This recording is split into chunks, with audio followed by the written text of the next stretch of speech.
राम।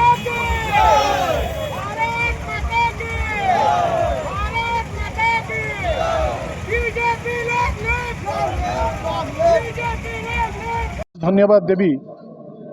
भद्रक निर्वाचन मंडलीर समस्त जनसाधारण को, कारण से 2024 मसीह भारतीय जनता पार्टी उपरे एवं मो उपरे जो भरोसा विश्वास रखी मते निर्वाचित करते 2 वर्ष मध्य जो भद्रक निर्वाचन मंडल जो कार्य करिछि ताकू दृष्टि रखी सरकार राज्य सरकार मते अतिरिक्त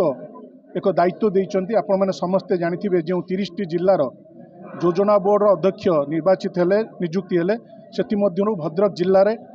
मते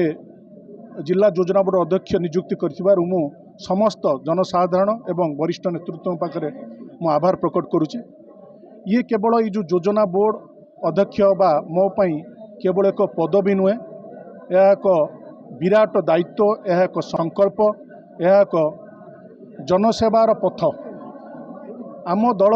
आम सरकार सबुबले गोटे मंत्र को आत्मसात करी जेपरी सबका साथ सबका विकास सबका विश्वास मंत्र को आत्मसात करी आज पर्यंत केन्द्र रे एवं 2024 मसीहा पाखरु अद्याविधि आम दल लोक मानक पई समर्पित अछि। सेही मंत्र को आत्मसात करी भद्रक जिल्लार जो 5टी निर्वाचन मंडली अछि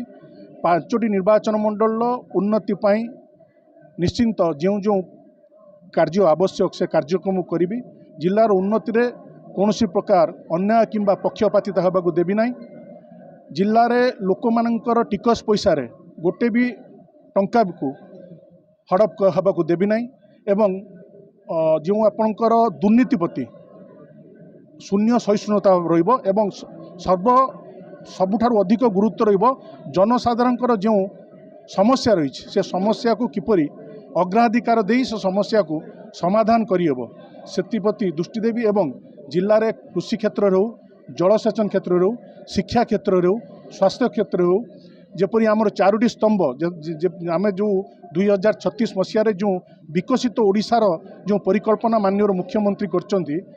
जो 4टी स्तंभ अच्छी युवक कृषक महिला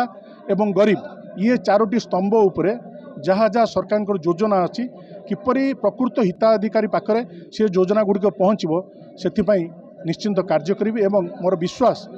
जेपरी भाव भद्रक निर्वाचन मंडल मोर नेतृत्व माने एवं जनसाधारण माने मते आज पर्यंत सहायता करी आछन्ती। मोर संपूर्ण विश्वास अच्छी जिलावासी आगामी दिन में ये जो नूतन दायित्व मते सरकार देइचंती से दायित्व को सुचारू रूपे संपादन करिया पई जिलावासी एवं आम दलर वरिष्ठ नेतृत्व निश्चिंत मते सहयोग एवं सहायता करेंगे। पुनर्बार भद्रकवासी को ये जो मते जो आज जो भव्य स्वागत संबर्धना देले से आपण माध्यम धन्यवाद ज्ञापन करुछि। धन्यवाद।